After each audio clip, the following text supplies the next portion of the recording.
हरे कृष्णा, राधे राधे। आप सभी का हमारे चैनल में स्वागत है और आप सभी कृष्ण भक्तों को निर्जला एकादशी की ढेर सारी शुभकामनाएं। तो फ्रेंड्स, आज हम बात करते हैं कि निर्जला एकादशी पर लड्डू गोपाल जी की सेवा कैसे करें और हमें क्या करना चाहिए जिससे कि हमारे लड्डू गोपाल जी प्रसन्न रहें। तो फ्रेंड्स देखिए, ये साल की सबसे बड़ी एकादशी है। तो इस दिन व्रत, पूजा, दान का बहुत ही ज़्यादा महत्व माना गया है। ये साल में सबसे बड़ी एकादशी मानी गई है। इस दिन हमें विशेष बातों का ध्यान रखना है। चाहे तो आप व्रत रख रहे हैं या फिर नहीं रख रहे हैं, तो हमें कुछ बातों का ध्यान रखना है। जैसे कि आप व्रत रख रहे हैं तो आपको निर्जला व्रत नहीं रहा जाता है, तो आप एक समय फलाहारी भोजन करके भी व्रत रख सकते हैं।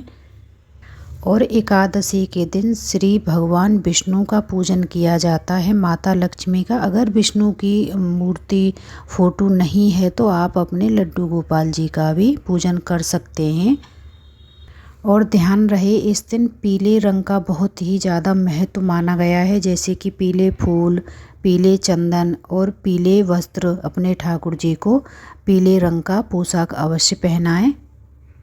और तुलसी पूजन का भी सबसे ज़्यादा महत्व माना गया है। उस दिन एकादशी के दिन हम तुलसी में जल नहीं लगाएंगे, क्योंकि हमें एक दिन पहले ही तुलसी में जल लगा देना है, अच्छे से उसको भर देना है और अपने तुलसी को किसी छांव में रखना है, जिससे कि एकादशी के दिन वो सूखे ना और अच्छे से हरी भरी बनी रहे। और तुलसी पत्ते एक दिन पहले ही तोड़ लें, क्योंकि उस दिन तुलसी पत्ते भी नहीं तोड़े जाते हैं, क्योंकि उस दिन तुलसी माता व्रत रखती हैं श्री हरि विष्णु का, तो हमें तुलसी भी नहीं तोड़नी है। और एकादशी के दिन हमें गंगाजल के छींटे लगा के धूप, दीप, पुष्प, चंदन, फल आदि से तुलसी पूजन करना है। अब बात आती है लड्डू गोपाल जी की पूजा की। तो हमें सुबह जल्दी लड्डू गोपाल जी को स्नान कराना है। आप चाहे तो गंगा जल से, कच्चे दूध से या फिर आप पंचामृत से भी स्नान करवा सकते हैं। और अच्छे से स्नान करवा के पीले वस्त्र पहना के और श्रृंगार करके, अगर आप चाहे तो चौकी लगाकर भी लड्डू गोपाल जी को विराजमान कर सकते हैं। नहीं तो आप अपने घर के मंदिर में भी ठाकुर जी को विराजमान कर सकते हैं। ध्यान रहे हमें कि पूजा में चावल का इस्तेमाल नहीं करना है। हमें सफ़ेद तिल से ही पूजा करनी है। पीले फूल और सफ़ेद तिल से हमें पूजा कर लेनी है। और एकादशी के दिन हमें अन्न का भोग नहीं लगाना है अपने लड्डू गोपाल जी को। आप चाहे तो मेवा का भोग लगा सकते हैं, दूध का भोग लगा सकते हैं, माखन मिश्री का भोग लगा सकते हैं। अन्यथा आप रसीले फलों का भी भोग लगा सकते हैं, जैसे कि खरबूजा, आम, केला, इन सभी का हम भोग लगा सकते हैं। क्योंकि उस दिन हम व्रत रखते हैं ना, तो हमें लड्डू गोपाल जी का अन्न का भोग नहीं लगाना है। और भोग में हमें तुलसी पत्ते अवश्य लगाने हैं। अगर किसी भी कारण आपकी तबीयत ख़राब है, आप व्रत नहीं रख पा रहे हैं, तो आप सात्विक भोजन करके भी दिन में एक बार भोजन करके व्रत रख सकते हैं। ऐसा करने से भी आपको उत्तम फल की प्राप्ति होगी।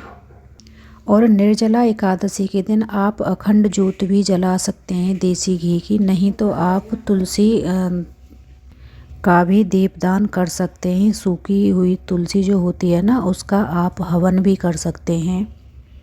और निर्जला एकादशी के दिन मीठा जल दान करने का बहुत ही ज़्यादा महत्व माना गया है। तो आप किसी मिट्टी के घड़े में मीठा पानी भी दान कर सकते हैं। और इसके साथ साथ छाता, चप्पल ब्राह्मण को और खरबूजा, हाथ वाला पंखा भी दान कर सकते हैं। गर्मी बहुत ज़्यादा है, तो आप अपनी श्रद्धा के अनुसार गर्मी से राहत देने वाले वस्तुओं का दान कर सकते हैं। और इस बार एकादशी बृहस्पतिवार को पड़ रही है। इस दिन दान पुण्य का बहुत ही ज़्यादा महत्व माना गया है, क्योंकि यह बृहस्पतिवार के दिन एकादशी है।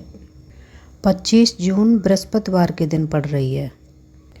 इस दिन दान पुण्य का, पूजा पाठ का और भजन कीर्तन का, जैसे कि संतों की वाणी सुनना, सत्संग करना, पूरे दिन भजन कीर्तन में लगे रहना, इन सब चीज़ों का बहुत ही ज़्यादा महत्व बताया गया है।